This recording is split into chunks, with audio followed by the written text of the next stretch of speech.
우리 인생은 세 개의 시제, 즉 과거, 현재, 미래로 되어 있죠.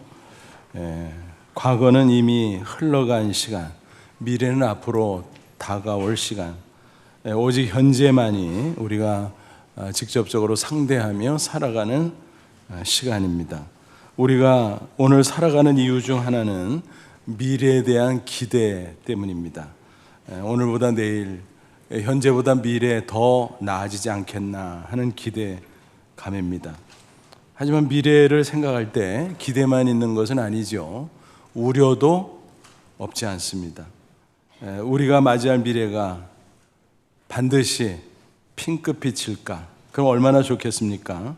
근데 혹시라도 잿빛이면 어쩌지? 그런 우려가 있다는 것입니다. 그래서 미래를 바라볼 때 항상 기대 반 우려 반 그럴 수밖에 없다는 것입니다. 저와 여러분 과연 어떤 미래를 맞이하고 싶습니까? 당연히 핑크빛의 아름다운 미래일 것입니다. 그런데 이게 소원하는 대로 될까요?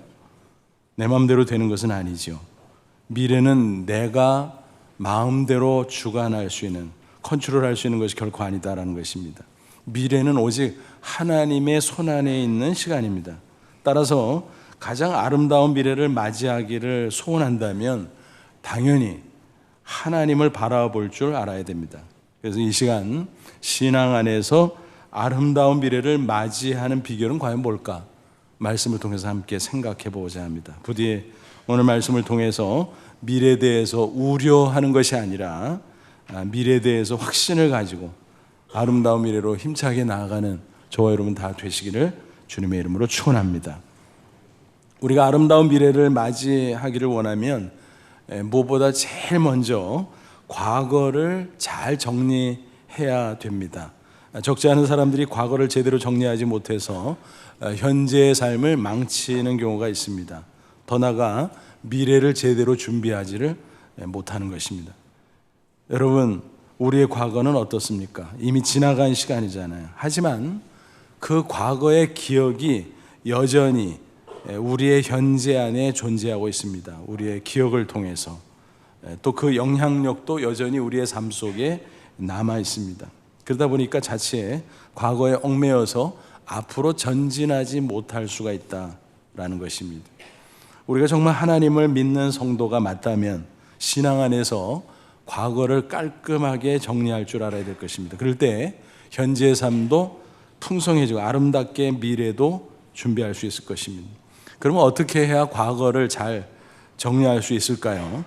혹시 과거에 내가 잘못한 게 있다 싶으면 그것을 온전히 회개해야 됩니다. 그렇지 않으면 죄책감이 내 마음속 한편구석에 남아있어서 담대함을 잃어버리게 하고 앞으로 전진하지를 못하게 한다는 것입니다. 또 혹시 내가 다른 사람에게 잘못한 게 있다 그러면 용서를 구해야 되고, 또 다른 사람이 나에게 잘못한 게 있다면 용서해야 될 것입니다. 그리고 무엇보다 지금까지 살아온 과정을 회고하면서 하나님의 은혜에 감사해야 될 것입니다. 하나님의 은혜가 아니면 어떻게 오늘까지 살아있고 지금 이 자리에 있겠습니까? 그렇죠? 뿐만이 아니라 부모나 가족이나 친지나 주위의 많은 사람들의 도움이 없었다면 오늘의 내가 있을까? 불가능하지요. 그래서 그들을 향해서도 감사할 줄 알아야 됩니다. 이렇게 할 때 우리가 과거를 잘 정리하고 마음이 평안해지고 오늘을 행복하게 살 수 있을 것입니다. 사도 바울은 신앙 안에서 과거를 잘 정리했던 사람 중에 모범 케이스라고 말할 수 있습니다. 그는 디모데전서 1장 13, 14절에서 이렇게 고백합니다. 내가 전에는 비방자요, 박해자요, 폭행자였으나 자신의 과거를 회고한 거죠. 내가 정말 잘못했다. 내가 못된 짓을 많이 했지. 그런 얘기예요. 도리어 긍휼을 입은. 근데 하나님이 나를 용서하시고 은혜를 베풀었다. 그 이유는 내가 믿지 아니할 때 알지 못하고 행하였음이라. 내가 몰라서 그랬다. 회개한다는 얘기예요. 우리 주의 은혜가 그리스도 예수 안에 있는 믿음과 사랑과 함께 넘치도록 풍성하였도다. 내가 죄인 중에 괴수인데 그럼에도 불구하고 나를 십자가 은혜로 사하시고 구원하신 하나님, 그 은혜와 사랑이 얼마나 풍성한가. 그는 생각하면 생각할수록 감사하다는 고백을 하고 있습니다. 이렇게 하니까 그는 항상 기쁨으로 충만할 수 있었고 행복한 삶을 영위할 수 있었던 것입니다. 그뿐만이 아니라 미래를 향해서 거침없이 힘차게 전진할 수 있었습니다. 그는 빌립보 3장 13, 14절에 미래를 바라보며 이렇게 증거하고 있습니다. 형제들아, 나는 아직 내가 잡은 줄로 여기지 아니하고 오직 한 일, 과거죠. 즉 뒤에 있는 것은 잊어버리고 과거를 정리했다는 거예요. 앞에 있는 것을 잡으려고 푯대를 향하여 그리스도 예수 안에서 하나님이 위에서 부르신 부름의 상을 위하여 달려가노라. 그래서 과거를 정리하되 회개할 것은 회개하고 감사할 것은 감사하고 이제 다 잊었다. 이제 나는 하나님께서 천국에 나를 위해 예비해 주신 상을 위해서 열심히 달려갈 따름이다. 이렇게 밝히고 있습니다. 사도 바울처럼 과거를 신앙 안에서 잘 정리하면 너무너무 좋을 텐데 어떤 사람들의 경우는 아직 과거에 얽매여서 고통을 스스로 당하고 불행한 삶을 살아가는 경우를 왕왕 보게 됩니다. 한 중년 부인의 이야기입니다. 그분은 교회에 다닌 지 제법 세월이 흘렀음에도 불구하고 왠지 구원에 감격이 없습니다. 또 기도를 해도 시원치를 않습니다. 주위의 성도들을 보면 뭐가 좋은지 저렇게 밝은 표정으로 기뻐하고 찬양하는데 또 기도한 게 응답됐다고 좋아하면서 간증도 하는데 나는 왜 이럴까? 속이 상할 때가 한두 번이 아니었습니다. 그래서 큰맘 먹고 크리스찬 상담사를 찾아가게 됩니다. 선생님, 나는 왜 이런 걸까요? 그러자 지금까지 지내온 모든 삶의 이야기를 풀어내보십시오 요청을 했습니다. 그래서 자신의 어렸을 적부터 지금까지 과정을 쭉 이야기를 했습니다. 그러자 상담사는 그 이야기를 다 듣더니 그게 문제였군요 라고 지적하는 내용이 있었습니다. 그럼 뭔가 하면 그 부인은 어린 시절 엮이는 가정에서 성장했습니다. 아버지가 폭력적이었습니다. 술만 마시면 들어와서 어머니를 향해서 욕설을 퍼붓고 폭행을 하고 또 자식들도 아들, 딸 구별 않고 그렇게 했습니다. 그러다 보니까 온 식구가 상처를 받았겠죠. 그 부인도 어려서부터 상처를 많이 입고 또 미운 마음을 가지게 됐습니다. 성장해도 그것이 가지질 않았습니다. 심지어 그 아버지가 얼마 전에 세상을 떠났음에도 불구하고 그 미운 마음만큼은 털어버릴 수가 없었다라는 것입니다. 상담사는 그것을 지적했습니다. 따져봅시다. 그 아버지 당신을 사랑하지 않았을까요? 사랑했을 겁니다. 근데 사랑하는 법을 몰랐을 것이고 또 그 아버지도 사실은 상처를 입은 어린 시절이 있었고 그래서 아마 마음과 달리 그랬을 겁니다. 그리고 자신도 괴로웠을 겁니다. 그리고 그분은 이미 떠나지 않았습니까? 게다가 저나 부인이나 하나님 앞에서 십자가 은혜를 받은 것을 한번 생각해 보십시오. 우리 각자는 다 죄인 아닙니까? 하나님 앞에 얼마나 큰 죄인입니까? 그것을 대신해서 하나님의 아들인 예수님이 이 땅에 인간으로 오셨고 무죄하신 그분이 십자가 사형틀에 피 흘려 그렇게 고통 가운데 희생을 당하시고 우리를 용서하시고 구원하신 거 아니겠습니까? 우리가 받은 사죄의 은혜가 얼마나 큽니까? 그래서 주님은 우리에게 서로 용서하고 사랑하라고 말씀하는 거 아니겠습니까? 그 큰 은혜를 입은 우리가 만약 다른 사람을 용서하지 못한다면 주님께서 뭐라고 하시겠습니까? 한번 생각해 보십시오. 아버님은 당신을 낳아주고 길러준 사람입니다. 당신에게 사랑했는데 방식이 잘못됐을 뿐입니다. 아버지도 피해자일 수 있습니다. 아버지는 이미 떠나가셨습니다. 십자가 은혜 가운데 용서할 수 없겠습니까? 그렇게 쭉 이야기를 해줄 때 성령께서 그 부인의 마음을 만져주셨습니다.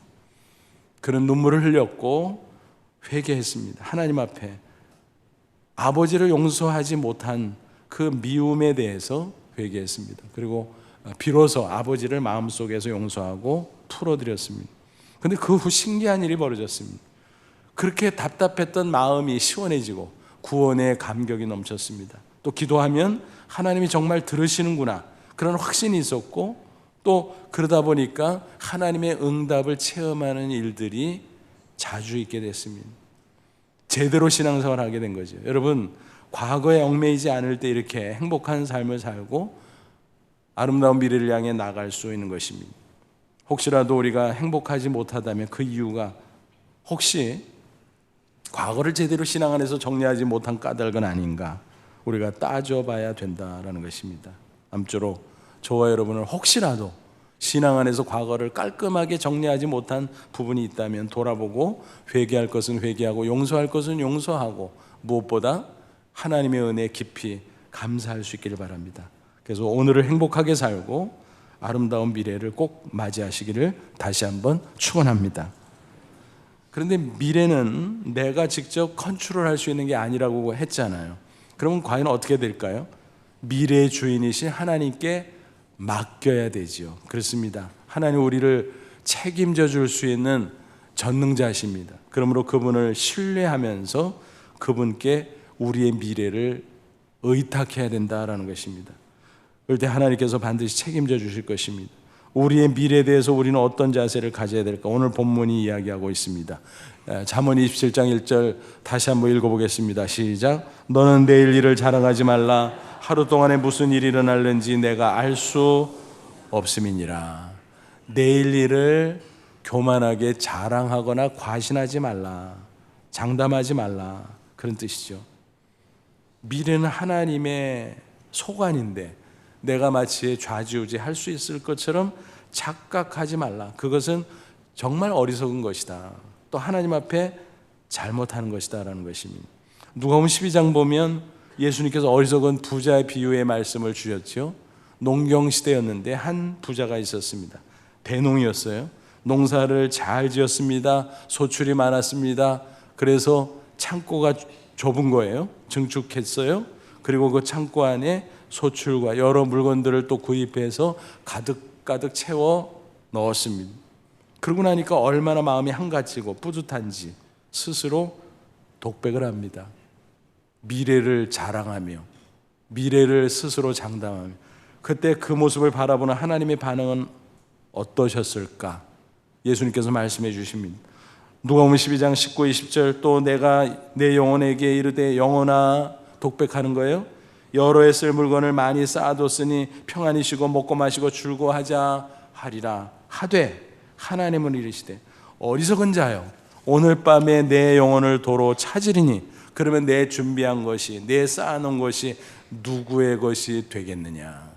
미래의 주인이 누구냐 한번 따져보자라는 하나님의 경고성 말씀입니다. 어리석은 부자는 재산을 많이 모았기에 미래를 그저 핑크빛이 되리라고 기대하고 장담하고 자랑을 했던 것입니다. 요즘식으로 말하면 이제 남은 인생 슬슬 맛있는 거나 먹으러 다니고 또 좋은데 여행이나 하고 인생을 즐기는 거지 뭐 그런 것이었습니다. 하지만 그게 자기 마음대로 돼요? 자기 계획대로 돼요? 하나님이 허락해야 되는 거지.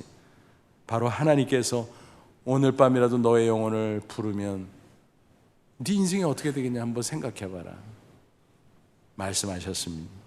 비슷한 말씀이 야고보 4장 13, 14절에도 있어요. 들으라 너희 중에 말하기를 오늘이나 내일이나 우리가 어떤 도시에 가서 거기서 1년을 머물며 장사하여 이익을 보리라 하는 자들아, 내일 일을 너희가 알지 못하는도다. 너희 생명이 무엇이냐? 너희는 잠깐 보이다가 없어지는 안개니라 그랬어요.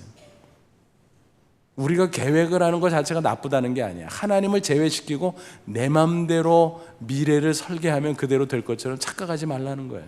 내가 어디 가서 열심히 사업을 하면 되겠지, 1년 동안 잘하면 부자가 되겠지, 그렇게 함부로 장담하고 함부로 생각하지 말라는 것입니다. 내일 어떻게 될지 그것은 오직 하나님만 아신다. 인간은 비유컨대 잠깐 보이다가 없어지는 안개처럼 연약하고 허탄한 것이다 라는 겁니다. 따라서 미래는 오직 하나님께 맡겨야 됩니다. 그게 안전한 것입니다. 하나님께서 책임져 줄 것입니다. 이런 진리를 깨달은 다윗은 노래했습니다. 시편 39편 7절. 주여 이제 내가 무엇을 바라리요? 나의 소망은 주께 있나이다. 오직 내 미래의 소망은 하나님께 있습니다. 하나님 책임져 주세요. 내가 맡깁니다. 라는 그런 고백이죠. 그럴 때 비로소 아름다운 미래를 맞이할 수 있는 것입니다. 하나님이 우리 성도들 각자를 향해서 어떤 미래의 플랜을 갖고 있을까요?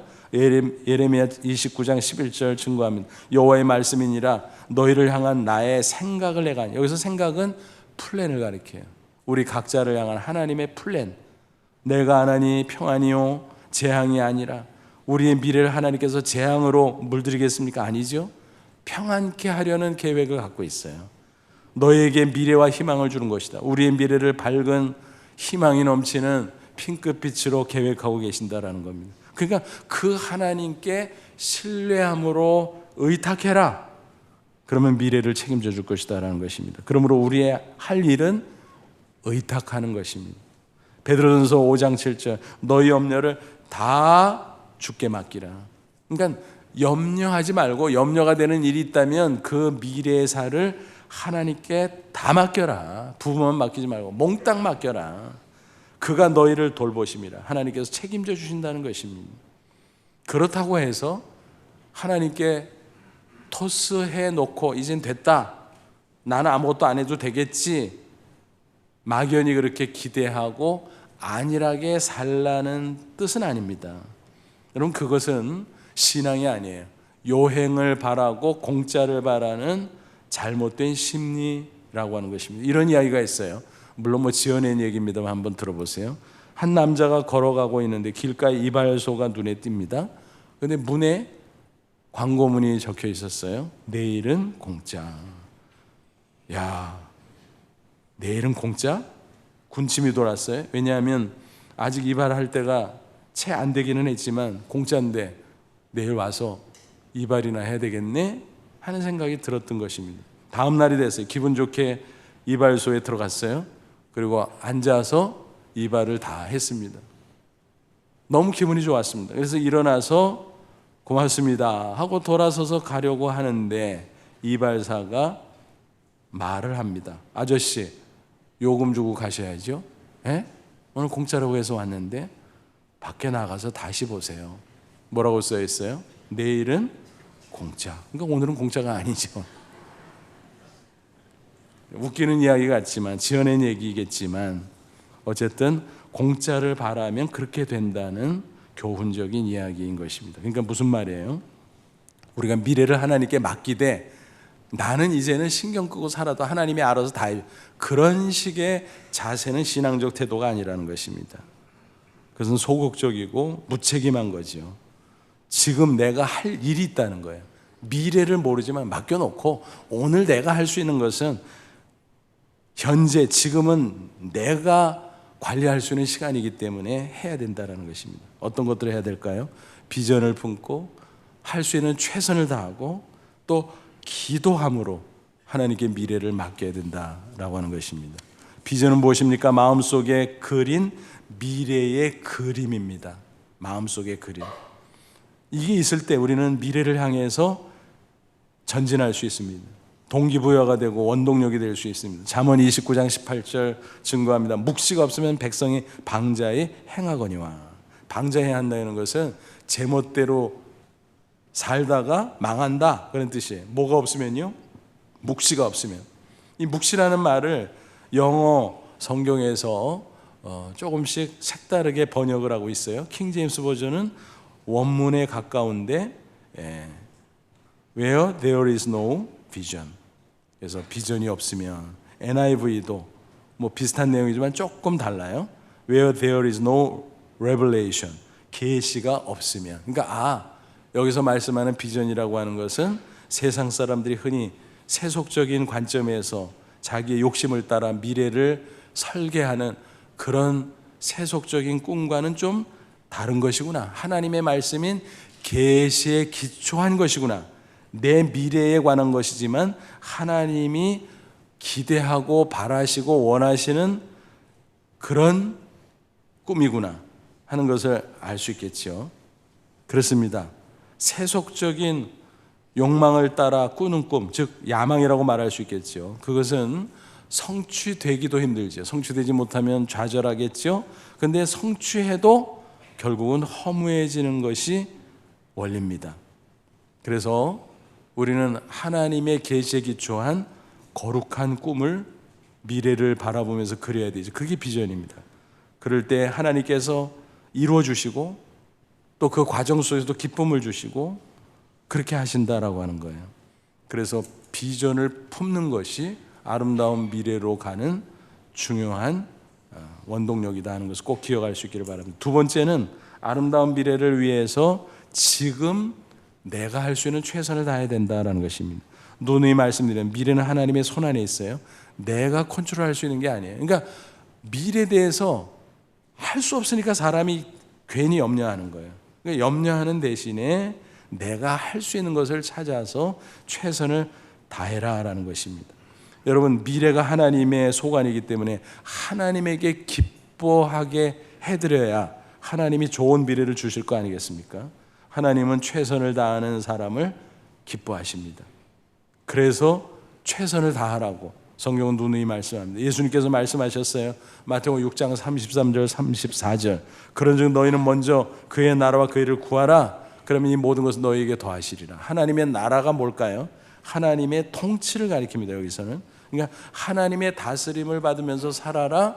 내 마음대로 내 멋대로 살지 말라. 그런 뜻이에요.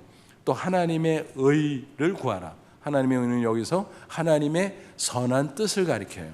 그러니까 하나님의 통치를 받으면서 그 다스림을 따라 인도받고 하나님의 선한 뜻대로 행하라라는 거예요. 그러면 이 모든 것 뭘까요? 세상에 염려할 수 있는 것들, 무엇을 먹을까 마실까 입을까. 여러분, 우리가 미래에 대해서 염려한다고 할 때 사실 그 내용을 살펴보면 뭐예요? 육신에 관한 거잖아요. 무엇을 먹고 살지, 무엇을 마시고 살지, 뭘 입고 살지, 세상에서 어떻게 지내지, 뭐 그런 거잖아요. 그런 거는 하나님께서 넘치도록 책임져 주겠다라고 그랬어요. 우리가 할 일을 하면 그게 오늘 최선을 다하는 것입니다. 그러므로 내일 일에 염려하지 말라. 내일들은 내일이 염려할 것이요 한날의 괴로움은 그날의 족하니라. 하루하루 최선을 다하면 그것으로 충분하지, 내일 일에 대해서 염려한다고 되는 게 아니다. 그것은 하나님께 맡기고 오늘 최선을 다하라 라는 그런 이야기입니다.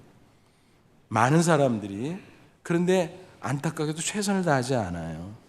비전을 품고서도 최선을 다하지 않는 경우가 있어요. 가만히 있으면 되나요? 그렇지 않습니다. 미래를 향해 최선을 다하며 나갈 때 하나님께서 우리의 길을 열어주는 것입니다. 태만하면 안 되죠. 염려만 하고 있어도 안 되죠. 그래서 비전을 품는 것도 중요하지만 오늘 최선을 다하는 것 그 이상으로 중요하다라는 것입니다. 또 우리는 최선을 다하기 위해서 세월을 아끼는 지혜를 얻어야 됩니다. 사도 바울은 에베소 5장 15, 16절에 이렇게 권면합니다. 그런즉 너희가 어떻게 행할지를 자세히 주의하여 지혜 없는 자 같이 말고 오직 지혜 있는 자 같이 하여. 무슨 얘기예요? 지혜로운 삶을 사는데 그게 뭘까요? 하나님의 뜻을 분별하라는 거예요. 하나님의 뜻대로 어떻게 최선을 다할 건가 분별하고 최선을 다하라. 그것이 세월을 아끼는 것이다 라고 하는 것입니다. 구체적으로 세월을 아끼다 라는 말을 주목해 보십시오. 영어 성경 번역본에 조금씩 색다르게 되어 있는데 원어 헬라어의 뜻을 직접적으로 번역해 주는 것은 킹 제임스 버전입니다. 어떻게 되어 있냐면 redeem the time, 직역하면 시간을 구속한다, 그런 뜻이에요. 여기서 구속은 뭐예요? 구원이라는 말이죠. 그러니까 죽어가는 시간을 살려내라. 마치 죄로 영죽으로 인생을 위해서 예수님이 십자가에서 대속의 피를 흘리시고 우리를 구원한 것처럼 죽어가는 시간을 구원해내라, 살려내라 라는 그런 얘기입니다. 그게 무슨 뜻일까요? 여러분, 시간의 특성을 한번 생각해 보세요. 물질은요, 돈은요, 안 쓰면 저축이 돼요. 그죠? 뭐 죽어서 두고 가면 딴 사람이 쓸지라도 어쨌든 남아있기는 해요. 그죠? 근데 시간은 어때요? 사용을 해도 흘러가고 사용을 하지 않아도 흘러가요. 근데 사용을 하지 않거나 사용을 하되 하나님의 뜻대로 사용하지 않고 허탄하게 사용하면 그 시간은 어디로 흘러갑니까? 과거라는 시간의 무덤으로 사라져가고 만다라는 것입니다. 안타까운 거죠. 그러니까 그렇게 하지 말고 시간을 살려내라. 어떻게? 하나님의 마음속에, 우리의 마음속에 영원히 살아있게 하라. 어떻게 하면 그럴까요? 하나님의 선한 뜻대로 시간을 선용할 때 그렇다라는 것입니다. 그게 최선을 다하는 삶과 연결되는 거지요. 그리고 그것은 우리에게 매일 순간순간 다가오는 기회를 선용하는 거지요. 그래서 NIV 성경은 바로 시간을 선용하라, 기회를 선용하라, 이런 식으로 번역을 하고 있습니다. 그렇습니다. 오늘이라고 하는 시간은 나에게 찬스입니다. 기회입니다. 하나님께서는 최선을 다한 사람에게 좋은 찬스를 주세요. 그리고 최선을 다한 사람은 준비가 되어 있기 때문에 그 찬스를 잘 살릴 수가 있어요. 반면 최선을 다하지 않는 사람에게는 하나님이 좋은 기회를 잘 주지도 않지만 준다 쳐도 그것을 살리지를 못합니다. 그래서 그냥 흘러보낼 수밖에 없는 거죠. 과거라는 시간의 무덤 속으로. 그래서 결국 실패 인생으로 돌아갈 수밖에 없는 것입니다. 다윗의 케이스를 보면서 한번 설명을 해보죠. 그는 어린 시절 목동으로 들판에서 양떼들을 돌보며 열심히 일하지 않았습니까? 그러던 어느 날 사무엘 제사장의 아버지 이새의 집을 방문해요. 그 목적은 사울 왕이 하나님을 거역해서 폐위를 계획하십니다. 그래서 이제 사울 왕 다음에 차기 왕을 예배해야 되겠다. 근데 그 왕은 이새 집안의 아들들 중에 한 명이 될 것이다. 하나님께서 사무엘에게 그렇게 말씀하셨어요. 그래서 사무엘은 순종했고 이새의 집을 방문했어요. 이새는 아들들을 다 소집해 놨습니다. 의례 장남이겠거니 하고 사무엘이 장남부터 봅니다. 근데 보니까 와, 잘났네. 인물이 너무 좋은 거예요. 그래서 이 아들이겠구나 하고 머리에 기름을 부으려고 하는데, 기름 붓는 것은 왕이 되는 의식이죠. 지금 당장 왕으로 세우는 것은 아니지만 예비하는, 미리 선택해 놓는 그런 취지로 기름을 부으려고 한 거죠. 근데 하나님께서 잠깐, 아니야. 나는 외모를 보는 게 아니라 중심을 보지 않냐. 아, 그런가요?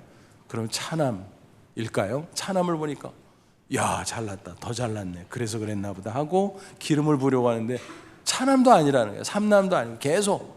그래서 7명 아들 통과 다 지나갔어요.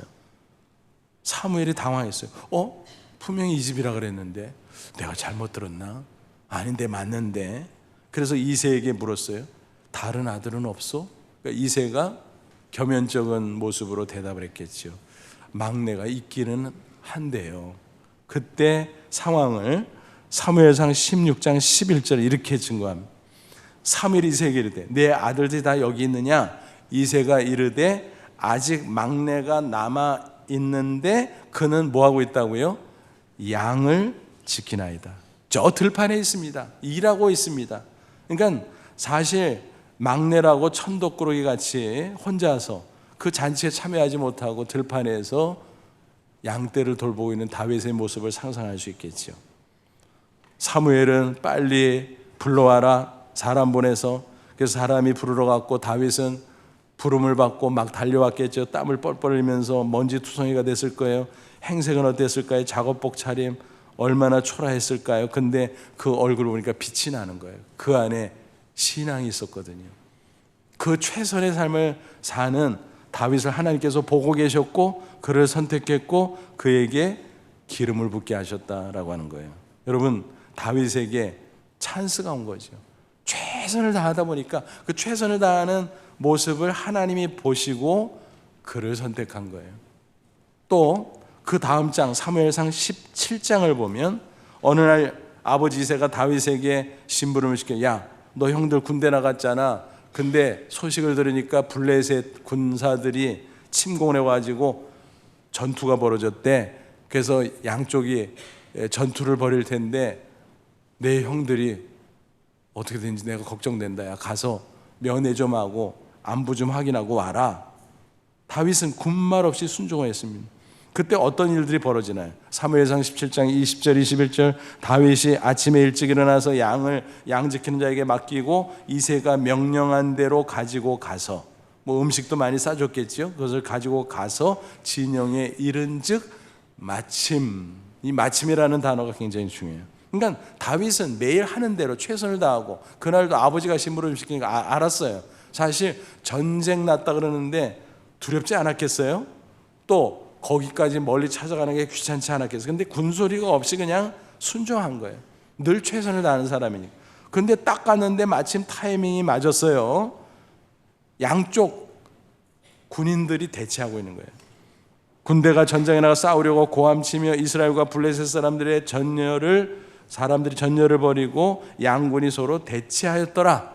근데 전투가 벌어지려고 하네. 그런데 보니까 블레셋 진영에서 장군이 나서는 거예요. 골리앗이죠. 근데 그가 뭐라고 제안하는 거 하면, 야, 우리가 이렇게 접전해서 뭐 피차 피해를 보느니 승부를 간단히 가리자. 내가 나섰으니 니네 중에서 나와 결투할 수 있는 군인 아무나 나와라. 그래서 만약에 내가 지금 항복할게, 그럼 되잖아. 니네가 지금 우리한테 항복해, 그러면 되잖아. 그렇게 제안합니다. 근데 보니까 구척장군이에요. 중무장까지 했어요. 감히 이스라엘 군인 가운데 나서는 자가 없었습니다. 근데 그 상황이 너무너무 화가 나는 거예요. 소년 다윗이 보니까 어찌 만군의 하나님 여호와를 믿는 이스라엘 군인들 가운데 한 사람이 없냐. 저쪽 블레셋 사람은 하나님을 모르는 이방인 아니냐. 뭐가 두렵냐. 뭐가 하나님이 함께하는. 자기가 나선 거예요. 우여곡절 끝에 그가 정말 나서게 됐어요. 어떻게 합니까? 무장도 하지 않고 평소에 그가 양떼를 돌볼 때 곰이나 사자나 맹수들이 나타나면 그것을 퇴치하기 위해서 돌멩이를 사용했거든요. 물맷돌을. 근데 그거 가지고 가는 거예요. 무장도 하지 않고. 몇 개를 가져갔는데 몇 개 다 쓸 것도 없었어요. 그냥 한 개를 가지고 휙 하고 던졌는데 골리앗의 이마에 정통으로 딱 맞습니다. 다윗은요 용맹했습니다. 왜? 하나님이 함께하기 때문에. 게다가 표적이 컸거든요. 무슨 말인지 잘 모르겠어요. 이스라엘 사람들은 구척장군이라 두려워했는데 다윗은 표적 커서 좋네 하고 나간 거예요. 잘 맞잖아요. 한 방에 끝냈어요. 여러분 어떻습니까? 그에게 찬스가 온 거예요. 그는 매일매일 그냥 최선을 다했어. 근데 하나님이 찬스를 줬고 최선을 다하는 사람이기 때문에 준비된 사람이고, 그렇기 때문에 그는 한 방에 끝낼 수 있었다. 그 찬스를 살렸어요. 그래서 왕의 눈에 들었고, 그때부터 왕궁을 드나들고 군인이 되고 장군이 되고, 나중에는 왕의 사회에 부마가 되고, 사울왕이 핍박을 했지만 피해 다니기도 했지만 결국은 이스라엘의 왕이 될 수 있었다는 사실입니다. 여러분, 이처럼 오늘 하루하루 최선을 다하는 사람에게 찬스가 오고, 그 사람은 찬스를 살릴 수 있고, 그러면서 아름다운 미래를 맞이하면서 미래를 향해 힘차게 나갈 수 있는 것입니다. 여러분 혹시 미국의 국가대표 여자 수영 선수 캐티 레데키 그를 아십니까? 지난 7월 광주에서 세계 수영 선수권 대회가 있었죠. 요즘에 별로 관심들 없이 지나가서 그런데 그 큰 대회가 있었는데 거기에 출전한 바도 있습니다. 근데 그가 2016 리우 올림픽 때 금메달 4개, 은메달 1개를 따서 센세이션을 일으켰습니다. 남자 선수 수영 황제 펠프스에 비견되는 여자 선수다 해서 화제가 됐던 것입니다. 신문마다 앞다투어 보도하는데 특별히 사진 2장이 신문에 실렸습니다. 그 사진을 잘 보면 위는 뭡니까? 소녀가 펠프스 수영 황제에게 사인을 받고 있는 장면입니다. 근데 10여 년이 흘렀어요. 물론 펠프스도 리우올림픽 때 메달을 많이 땄지만 이 어린 소녀가 10여 년 만에 놀라운 선수로 성장해서 그렇게 많은 메달을 따니까 많은 사람의 관심이 집중됐고, 펠프스도 그 여자 선수에게 관심이 집중돼서 나에게 사인해줘, 그렇게 사인을 받는 장면인 것입니다. 놀라운 일이지요. 전문가들이 어떻게 이렇게 선수가 아직도 나이가 어린데 이렇게 큰 결과를 차지할 수 있었을까 분석을 했습니다. 체구는 보통인데 수영은 육상보다 배 이상의 칼로리를 소모하기 때문에 체력 이게 강해야 되는데 어떻게 그런 파워가 나오나, 또 고도의 정신력이 있어야 되는데 어떻게 그 정신력이 나왔나, 그게 궁금하다. 그런 분석을 내놨어요. 기자들이 가서 인터뷰를 청해줘. 당신의 성공 비결은 뭡니까? 그때 레데키는 이렇게 이야기했습니다. 글쎄요, 저는 수영 황제 펠프스를 만난 이후 그분과 같은 선수가 되려고 날마다 꿈을 꾸었습니다. 그리고 1년 360일 쉬지 않고 매일 최선을 다해서 훈련을 했습니다. 그리고 하나 또 말씀을 드린다면, 저는 연습을 할 때든 경기에 임할 때든 항상 기도를 합니다. 여러분, 그렇지요? 비전을 품고 미래를 기대하되 오늘 소홀히 하지 않고 최선을 다하고, 또 미래는 어차피 내가 마음대로 할 수 없는 것이기에 기도로 맡겼다라는 고백입니다. 여러분, 그게 바로 오늘 우리가 아름다운 미래를 위해 할 수 있는, 또 해야만 되는 중요한 일들이다라고 하는 것입니다. 그래서 빌립보 4장 6절은 뭐라 그래요? 아무것도 염려하지 말고 다만 모든 일에 기도와 간구를 너희 구할 것을 감사함을 하나님께 아뢰라. 염려한다고 미래가 염려한 대로 돼요? 아니잖아요. 그러니까 염려는 적고 기도해라, 그 대신에. 그럼 하나님께서 맡아줄 것이다. 아름다운 미래로 인도해 주신다는 것입니다. 그리고 정말 중요한 것은 오늘 하루하루를 살면서 순간순간 하나님 앞에서 결단을 해야 된다는 것입니다. 구원받지 못한 자는 구원 받는 결단, 구원받고 신앙생활하는 사람은 신앙의 지혜로운 결단, 그것이 필요하다는 것입니다. 바울이 말합니다. 고린도후서 6장 2절, 보라 지금은 은혜 받을 만한 때, 보라 지금은 구원의 날에, 지금이 중요하다는 것입니다. 우리의 미래를 위해서. 인생의 세계 시제 가운데 정말 중요한 것은 현재, 오늘, 지금이라는 것입니다. 지금 하나님 앞에 신앙이 결단하면 우리에게 아름다운 미래가 나타날 것입니다. 미국의 22대 24대 대통령을 지낸 클리브랜드의 유명한 일화지요. 그의 청년 시절 이런 일이 있었어요. 주일 저녁이었는데 친구와 함께 오늘 밤은 제대로 망가지자 우리 하고 도박장으로 향해 가고 있었습니다. 근데 도중에 길가의 작은 교회당 옆을 지나가는데 게시판에 그날 저녁 예배 설교 제목이 적혀 있었습니다. 그게 눈에 띈 거예요. 죄의 삭슨 사망. 뜨끔했습니다. 마음이 찔렸습니다. 그래서 오늘 밤에 교회 가야 되지 않나라는 생각이 들어서 친구에게 제안해서, 친구야 오늘 그냥 교회나 가자. 그러자 그 친구는 화를 벌어냈습니다. 너 무슨 소리야? 정신이 있어? 가려면 너 혼자 가. 그래서 헤어졌어요. 그게 끝이었습니다. 그로부터 30년 후 도박장에 갔던 친구가 교도소에서 죄를 짓고 수감되어 있는데 신문을 보다가 깜짝 놀랐습니다. 클리브랜드 제22대 대통령 당선. 경악을 했습니다.